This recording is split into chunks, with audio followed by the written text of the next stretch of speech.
এটা কিছুই বললে না, আমাকে মা বলছে মিলন যেন হঠাৎ করে বুঝতে না পারে না আরেকজনের ব্যাপার।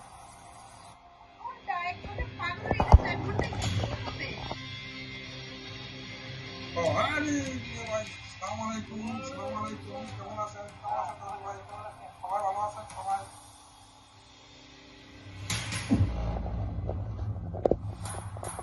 কি বলতেছেন ভাই? এসব মাল আর মাল নাই, কামাল হয়ে গেছে।